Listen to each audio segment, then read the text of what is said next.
The Detroit Tigers have officially signed Kenta Maeda. Let's talk about it all today on Locked On Tigers. You are Locked On Tigers, your daily Detroit Tigers podcast. Part of the Locked On Podcast Network, your team every day.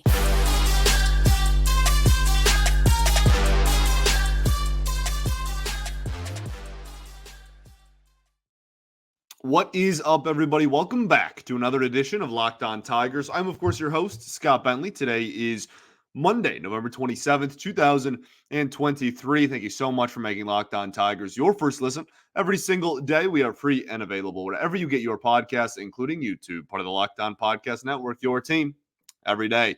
Today's episode is brought to you by FanDuel. Make every moment more. Right now, new customers can get $150 in bonus bets with any winning $5 moneyline bet. That's $150 if your team wins. Visit FanDuel.com/lockedon to get started. All righty. Well, we have another move in this still very young offseason. The Detroit Tigers have officially signed Kenta Maeda to a 2-year contract.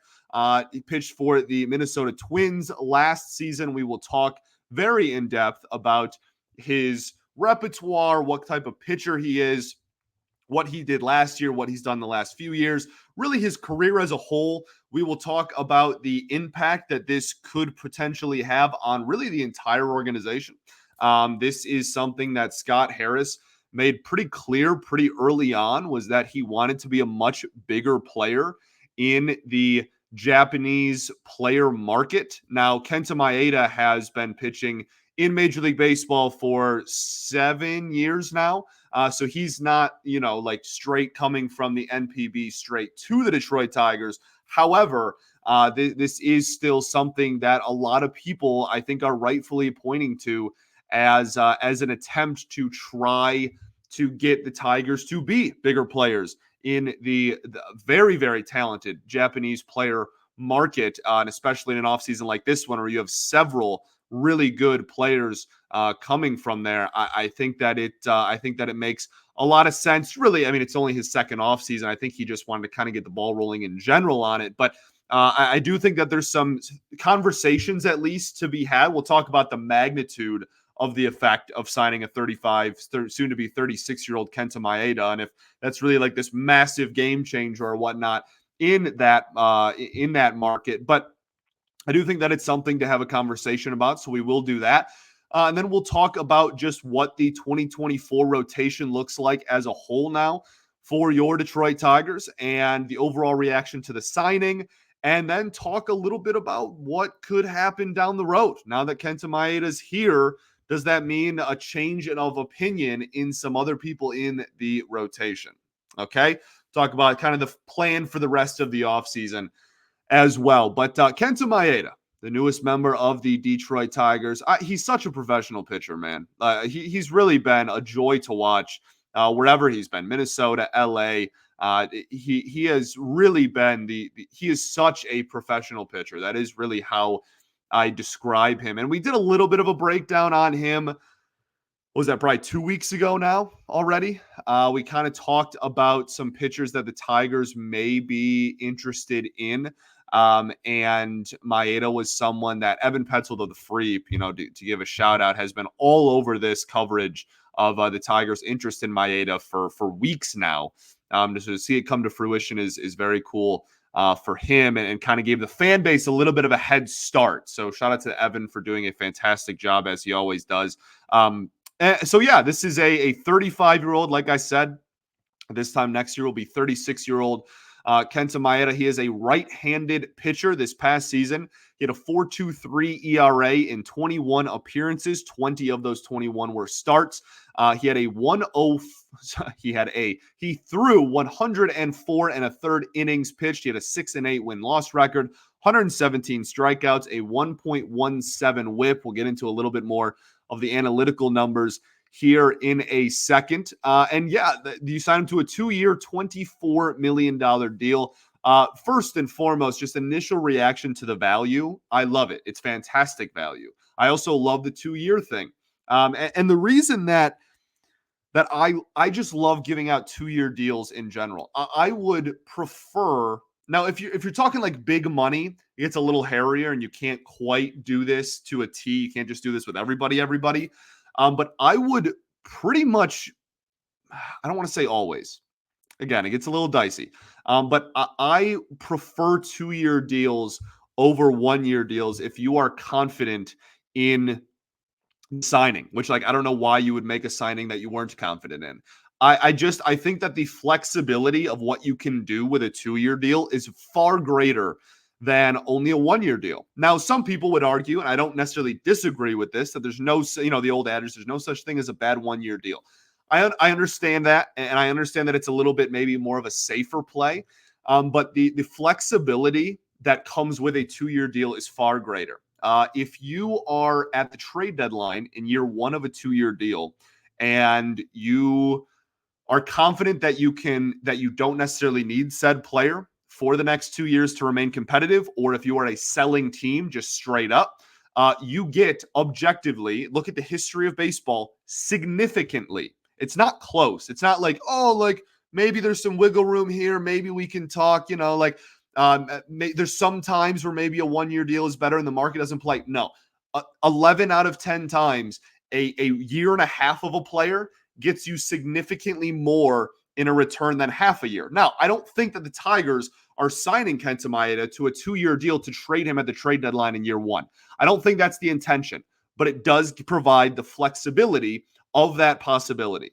And that I think is good. Also, if the player sucks and is completely unplayable, which I also don't think Kenta Maeda will be, but if the player is completely unplayable, then it's not a situation where you're really like locked up long term, but you can be comfortable with like a buyout in year one of a 2-year deal when the AAV for Maeda's case is 12 mil a year AAV.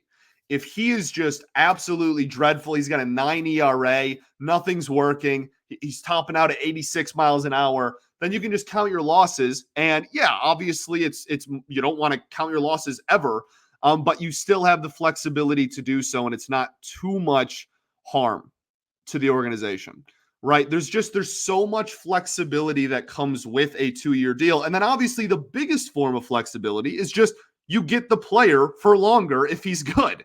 And that I think is just the most like basic and simplistic form of why I like this deal. I think Kenta Maeda is a professional, solid pitcher. And he struggled at the very beginning of 2023. We'll talk about that. When the starting pitching market first opened, he was not on my radar whatsoever. And I think I just kind of, not that I like dismissed it in terms of like, oh, like that's dumb or like he's bad or anything like that. I think it was more of just like, oh, like I don't really like see that happening. And I kind of just like dismissed it and threw it to the side. And then as these reports have been coming out of interest, maybe it's Tigers colored goggles. But I really don't mind. I don't mind the signing at all. Now, is this this dude's going to come in and be a Cy Young caliber pitcher and he's going to raise the ceiling of your rotation significantly? No. And I'm not going to sell you to that either. But I do think that this is a really solid floor raising acquisition. I think that this makes your rotation objectively better than it was 48 hours ago when Kenta Maeda wasn't a Detroit Tiger. I think he makes your 2024 rotation project better than your 2023 rotation. That is the whole point of a free agent signing. You got him on a 2-year deal. If he's solid, then you can bag him and have him on your rotation for the next 2 years, right? But it gives you the flexibility to do a lot of things with a 2-year deal. And the AAV is just straight up good money. The projected salary for Maeda, pretty much no matter what you use, was in the 30s as far as millions of dollars total. I think baseball MLB trade rumors was 36 mil. I want to say Fangraphs was a little bit less than that, but still much more than 24. What does that mean? Like, oh, like no one else wants him. I guess that's kind of a pessimistic way you could look at it. I think that it's probably just like he's 35 and just had Tommy John in 2022. So like, fair enough. But he got off to a really slow start, went back on the IL to start off 2023. And since coming off the IL for the last like 4 months of the season, had like 3.5, sub 3.5 ERA ball in him. And I like that. I also think he ages well. I think that the profile of pitcher, there are a lot of pitchers out there that because Kenta Maeda has never had to lean into or rely is probably the better word, velocity in order to get strikeouts and get outs, period, at the major league level. The fact that his velocity has gone down like a mile per hour over the last couple of years and since coming back from Tommy John hasn't affected his ability to have the best ERA he's had since 2020. And that was even a COVID shortened season. That was 11 starts. He had a really solid year last year after his 9 ERA blow up in April. All right.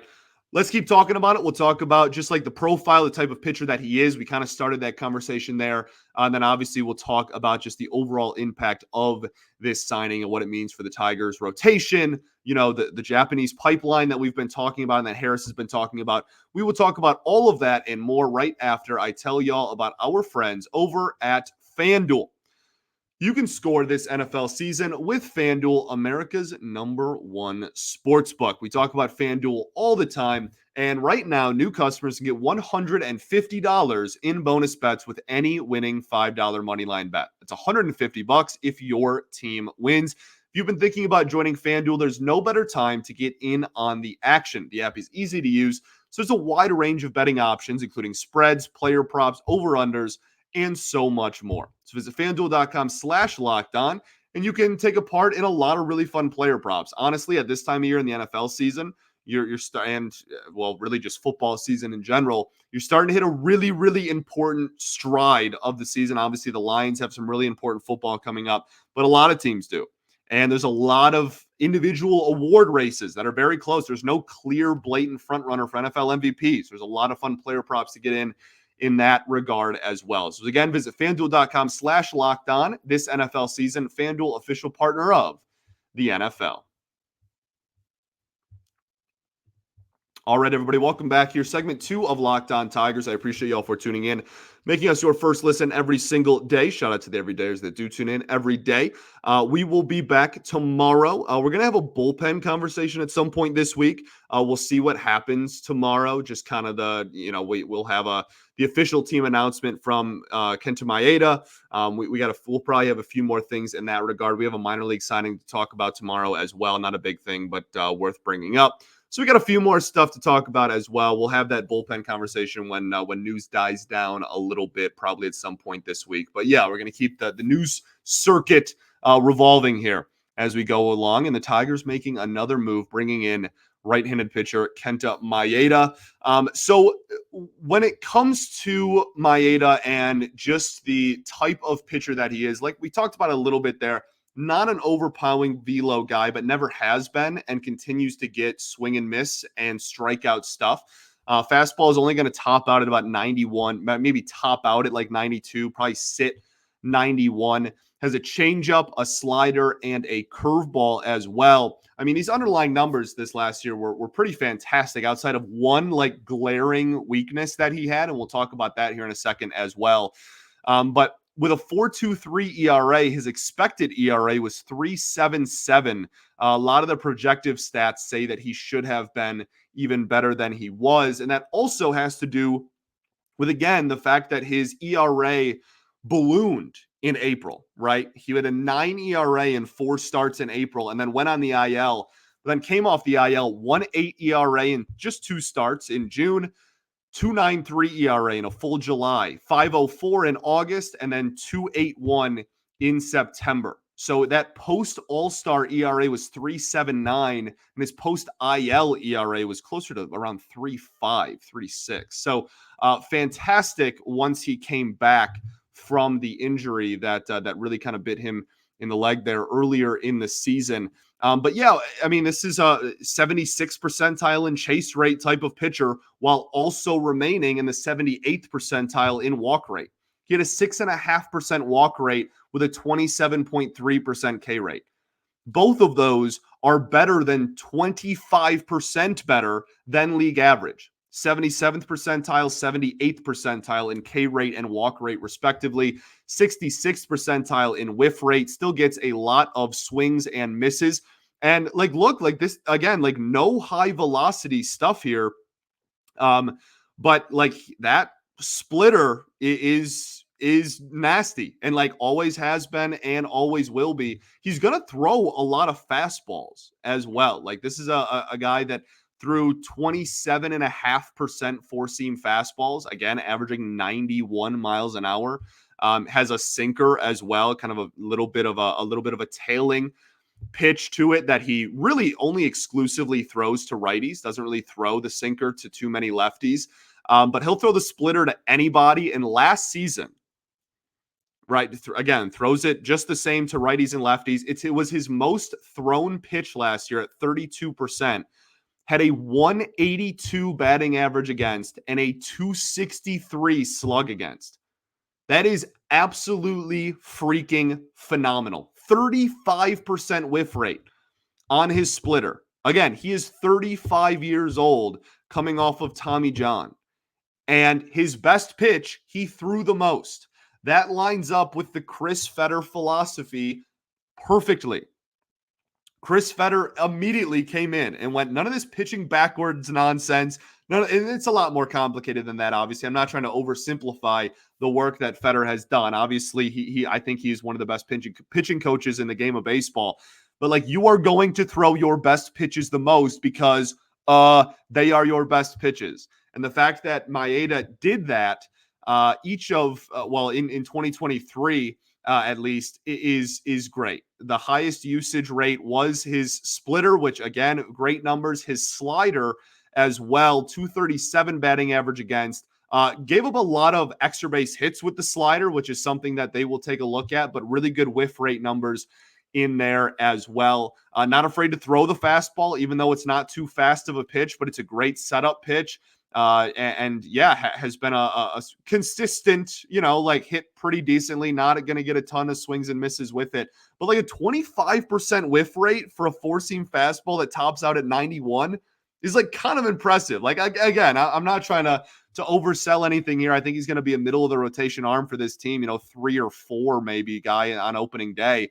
But I think this is a really solid 3 or 4 on an opening day roster. I really do. I think that he could be really, really solid for this baseball team. The one glaring issue from his season outside of just like pointing to the month of April in 2023 was the fact that he gave up a ton of fly balls and his ground ball rate was astronomically low. Now, the one like silver lining I have with this, and we talked about this a little bit a couple of weeks ago, is that it's an outlier, but it is ridiculous. His fly ball rate was 33.5%. That is 10% worse, quote unquote, higher than league average, which is 23.5%. You want to limit fly balls. And like, you can put them in Comerica, that'll obviously help a little bit, but like, that's really high. A third of batted balls being fly balls is not great.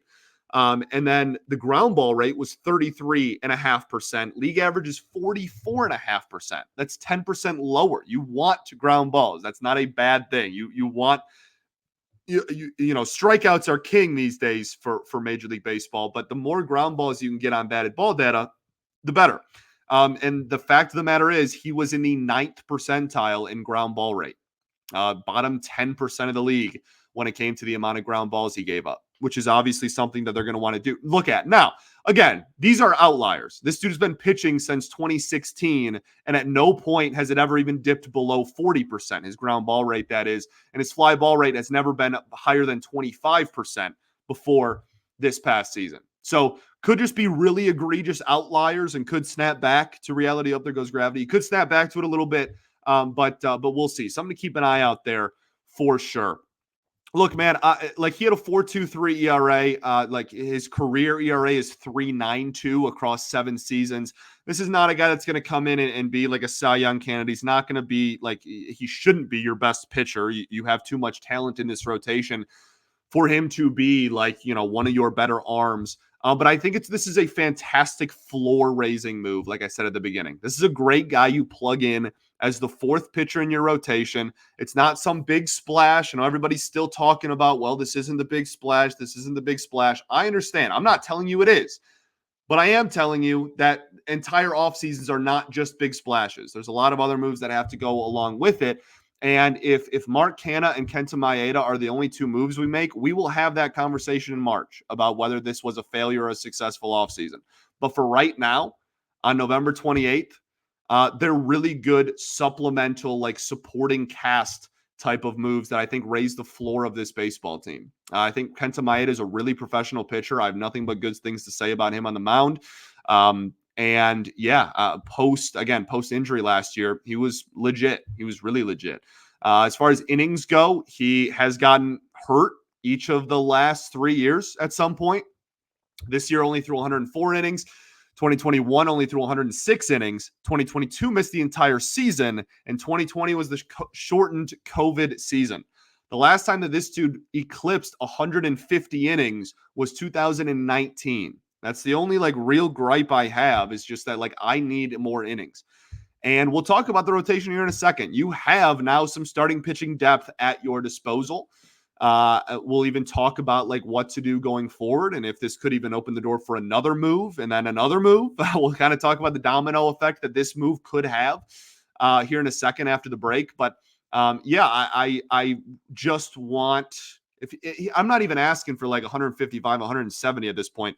This dude can go out there and start 25 games and get me 135 innings of, again, around 4 ERA, around his career average 3.92. If he goes out there and throws 4.1 ERA baseball for 135 innings, I'll view this as a successful signing, and I'll be fine with him going into 2025, a year older.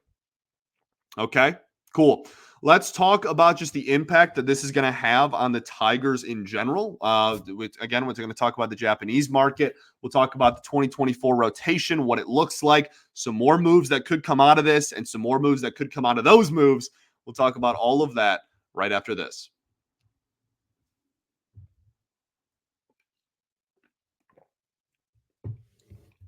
All right, everybody, welcome back here. Third and final segment of Locked On Tigers. I appreciate you all for tuning in as always. So Kenta Maeda, the newest member of the Detroit Tigers, 2 years, $24 million total. That's $12 million a year. I'm fine with it. Again, I'm not throwing a parade down Woodward. This isn't some franchise altering move. But I do think that it could have impact off the field. And we've talked about it a lot. Just the impact that this is could potentially have, not guaranteed, but the impact that this could have on getting the Tigers' foot in the door on being much more aggressive in the Japanese player market is awesome. Really, is the word I want to use. This is something that Scott Harris has talked about since he came in, that he wanted the Tigers to be much more established in the Japanese player market. And because for my entire life, they have not been even remotely at all ever. I'm trying to think. I actually think Rahilio of Motor City Metrics tweeted out the last Japanese pitcher that the Tigers had. First Japanese pitcher in Detroit since Hideo Nomo in 2002. According to Raj on Motor City Metrics. And then Chris Brown on Motor City Metrics as well says Kenta Maeda is a solid number 4 starter, and that's probably all he'll be. But there's also a small, and he emphasizes small chance that he ends up being the most important Tigers free agent since Pudge Rodriguez. And that's something that, again, I'm trying to articulate as best I can without getting the troops too riled up here on this show. Do I think that Kenta Maeda is going to lead the Detroit Tigers to Yamamoto? No, I do not. I don't think that the Tigers are going to go out and spend $200 million plus a posting fee and bring in Yamamoto because Yamamoto's agent said that he wanted to play with other Japanese players. I don't think that that is true. I shouldn't say true. It might end up being true. I don't have a crystal ball. I don't know. I don't think that that's what's going to happen. I don't expect that to happen. What I can say, though, is that I think Shota is maybe a little more realistic and someone that would follow a similar thought process into acquiring, right? And we talked about Shota Imanaga last week. We talked about him 2 weeks ago. He is someone that is much less talked about, that is also a really good Japanese pitcher that played in the NPB and is coming over at the exact same time this offseason. He's a free agent as Yamamoto. Yamamoto's 25 years old and has a splitter that's like 95 miles an hour and gets a ton of swings and misses and is obviously the best pitcher on the market. And he's going to deserve all 200 mil that he's probably going to get. Okay. Imanaga is not as much of a swing and miss guy, even though he did have his strikeouts. His fastball has really good, like super advanced, like peripherals, which people like, even though it's only 91, 92, tops out maybe at 93 miles an hour. Much less of a velo guy, but doesn't have like the crazy strikeout numbers that Yamamoto has. But Imanaga doesn't walk anyone ever, and I think that really fits the Scott Harris profile greatly. And again, there are similar conversations with him as Yamamoto in the sense of like they want to go somewhere where there is other Japanese players established and on the team. And again, that is something that a lot of people have already, just in the hours after this signing, have pointed to as like, look, Kenta Maeda is solid, and he'll be again, as I said, Chris Brown said, like he'll be a middle of the rotation, bottom end of the rotation arm for this team. He fits the profile well. He'll probably raise the floor of the rotation, and I hope he's solid and healthy. But this is, we don't know if it's a whole foot or whether it's just like the pinky toe, but it is a foot in the door on an untapped market that the Tigers have just completely ignored for the last 20 years. And I think that's really exciting. And when talking about the impact of what could happen the rest of the offseason now, what's the rotation as it stands right now? Right? It's Skubal, it's Mize, it's Reese Olson, it's Matt Manning, and it's Kenta Maeda. And that's not necessarily in the exact order outside of Skubal at the top. But it's Skubal and then those next four gentlemen in some order, right? I think there's an argument Maeda is like already your number two. That's probably not like the best sign in the world. But like with Mize coming off of Tommy John, Manning just being a complete confusing kind of anomaly to me about what you're going to get from him on a start-to-start basis. Reese Olson, first full season, who knows? Like there's a chance that Maeda's, even if he's not your second pitcher on opening day, that he's your second most productive pitcher throughout the course of the season, which again is more of a testament to how far the Tigers still have to go to be like a premier team. But so you have those four. You have those five names at least in the rotation. Skubal and those four. I think there's a conversation to be had for going out and spending bigger money on another starting pitcher. And I think that conversation, whether you want to go to work, go to bed, whatever you're doing right now, listening to this show, I appreciate you greatly allowing me to be a part of your day. Whatever you're doing right now, if you want to leave this show with the dream that Yamamoto is a possibility, don't let me stand your way. All right. Even though I'm the pessimistic, negative person in this situation, that if you want to believe that it's a possibility, go for it. I think Imanaga is much more reasonable, kind of in the same breath. But even if neither of them are possibilities, I still think that it makes a lot of sense for the Tigers to drop money, legitimate money, not $20 million on a couple years, not go and go like bargain hunting.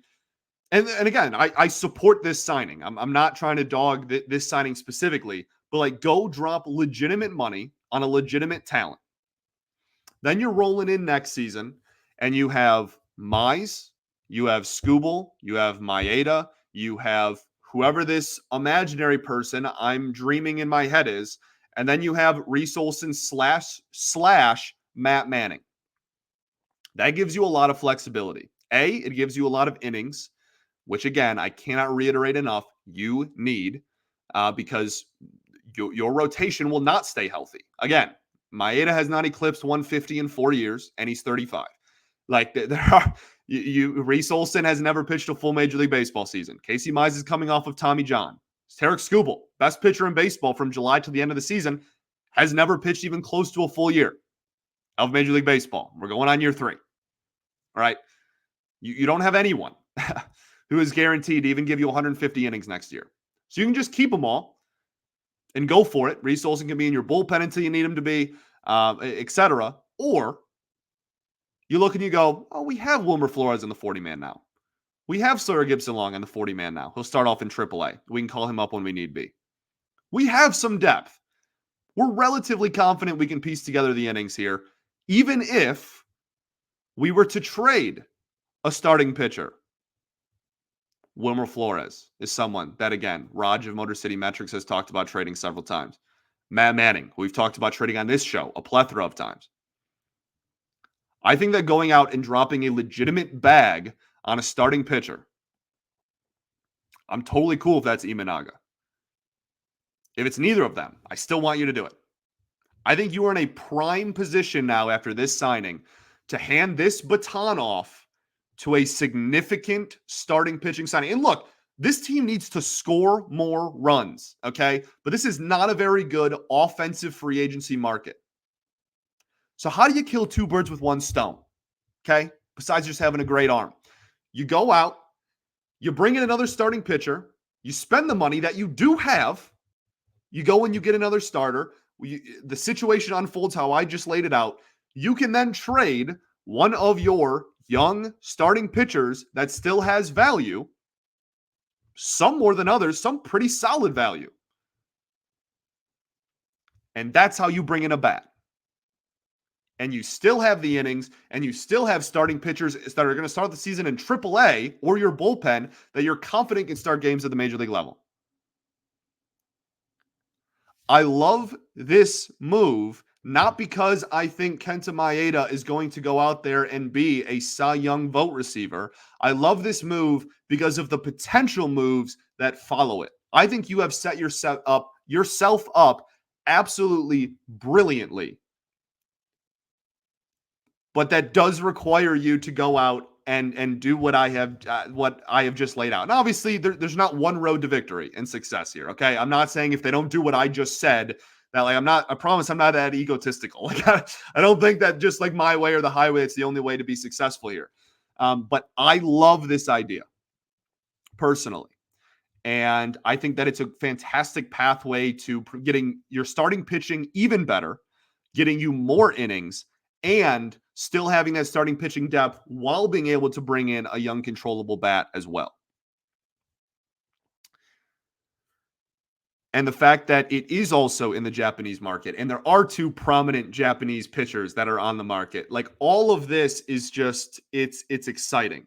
And I think that that's why I agree with what Chris Brown said so much, is that it's like in a vacuum, the player is not some revolutionary organizational changing thing.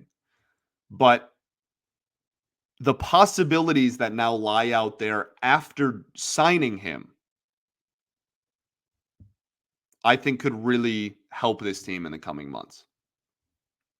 Thanks for making Locked On Tigers your first listen every single day. I appreciate y'all for tuning in as always. Shout out to the everydayers that do tune in every day. We will be back tomorrow as always. All right. Obviously, let me know what y'all think. Sorry for the midnight watchers here, the night crawlers, that this episode's coming out so late. I had an episode recorded, and then I went to the Division I state football game at Ford Field. A fantastic football game, one of the best football games I've ever been to, by the way. Belleville and Southfield A&T. And the signing happened while I was there, and then had to come home and then had to re-record everything. So it's well after midnight now. Okay, I think that's it. Cool. I'll see y'all tomorrow, baby. Peace and love. Going to therapy's dope. I'll catch y'all then. Go Tigers.